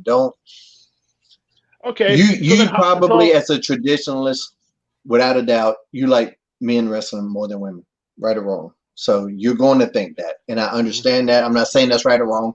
Everybody's entitled to their preferences. But at the same time, Bayley's fucking incredible too. She's the Randy Orton of the women's division. What bigger compliment can I give Bayley? No, you can't. What message do you think was sent to Sami Zayn to be the Intercontinental Champion and drafted like in the 73rd round? Dude, what message is sent to fucking anybody? No, but none of it makes sense anymore. It's not a real fucking draft. I don't think they even know what it even means. They don't know what it means, so they expect us to know what it means.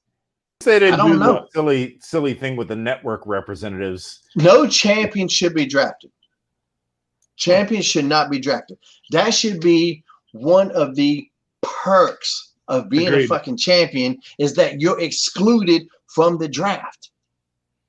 That should be a super perk if you're a champ. And so the months leading up to the draft, okay, we know the draft is happening in whatever fucking day. Okay, well, the weeks leading up, we got to get the championship so we can stay on Raw or stay on SmackDown or whatever show you want to stay on. You got to get it. The fact that the champions can be drafted and then either be stripped of the titles or like they did with the tag teams here. You take these, we'll take these. What the fuck?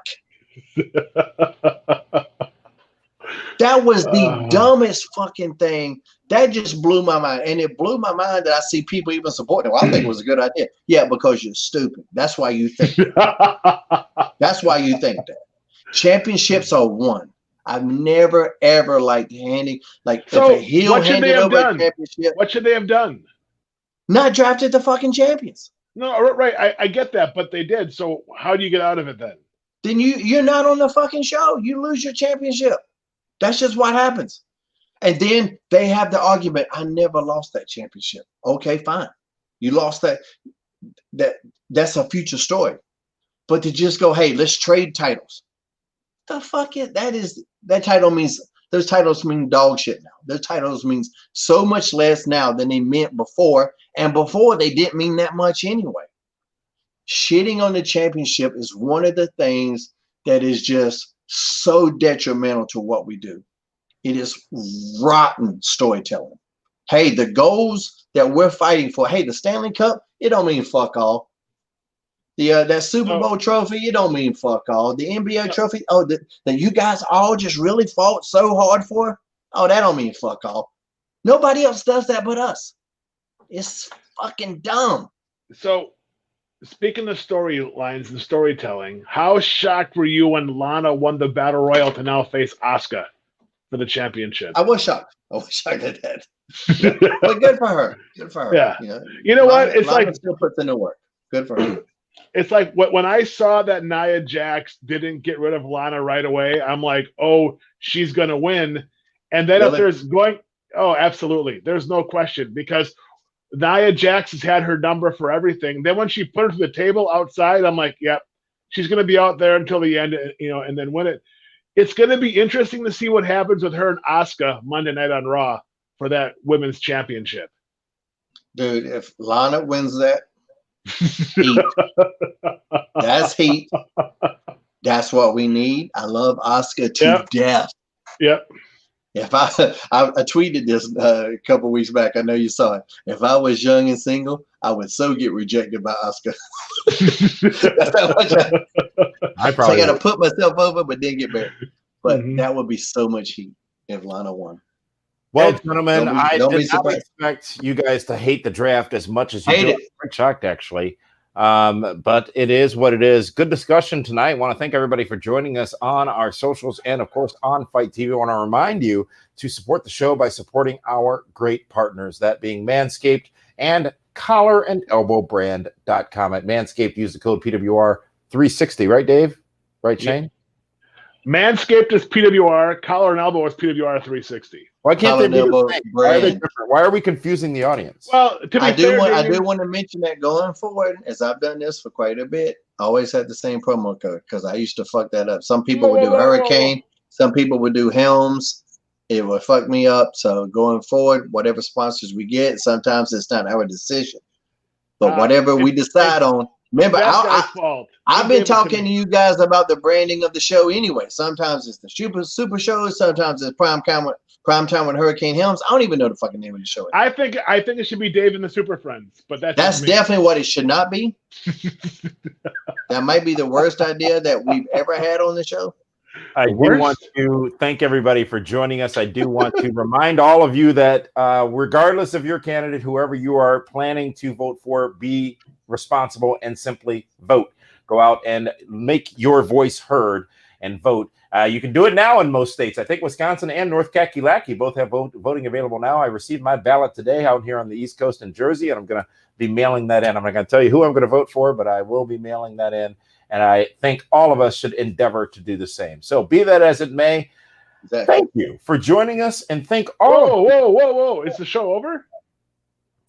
Actually, 19 minutes ago it was over. Well, Damien, if you want, you can have 2 Jamesons tonight. I think you've earned it. Good job, Damien. You controlled the show really well tonight. I applaud you. It's what I do, and I've switched to the proper 12. Oh, kind of McGregor's. It's like $2 cheaper. You one of them fancy people. No, it's cheaper, actually. You one of them broke people.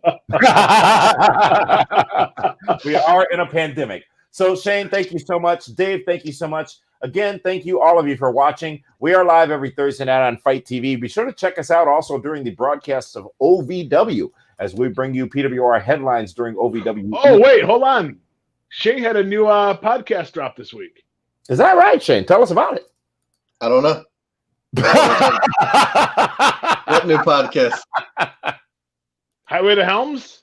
That's not new. I do that shit every fucking week. I think I'm episode 67 this week. But there's a new one this week that dropped, is what I'm saying. Oh, okay, yeah. I mean, hey, I used to do drugs. I still do, but I used to. Well, anybody? Mitch Hedberg? Just me? Yeah, Highway to Helms every single week on all your podcast platforms. I do it all by myself. It's entertaining as fuck. We don't talk wrestling, anything but. You get all your wrestling from Hurricane Helms here. I think that works out. My wrestling talk is exclusive to Primetime with Hurricane Helms, also known as a Super Show, depending on who introduces it. But thank you, Dave. Dave and the Super Friends. Exactly. Yes, I love it. I have been incredibly consistent, Shane, since you scolded me on air about what the hell is the show called. I believe you use more colorful language. But yeah, once we've already put it out there on iTunes, where if you search for it, Super Show doesn't come up. So, like in the beginning, I go, "What do y'all want to call this show?" So, if you put in Primetime Shane Helms, what comes up? Well, if I just put in Hurricane Helms, I'll come up because my face is there. Thank you. We got to get some shirts. I'm gonna make that happen for you guys. Thank you, fantastic, gentlemen, and thank you for everything. We are out of time, and we will see you guys again next week next Thursday night here on the Pro Wrestling Report, Prime Time with Hurricane Helms. Farewell.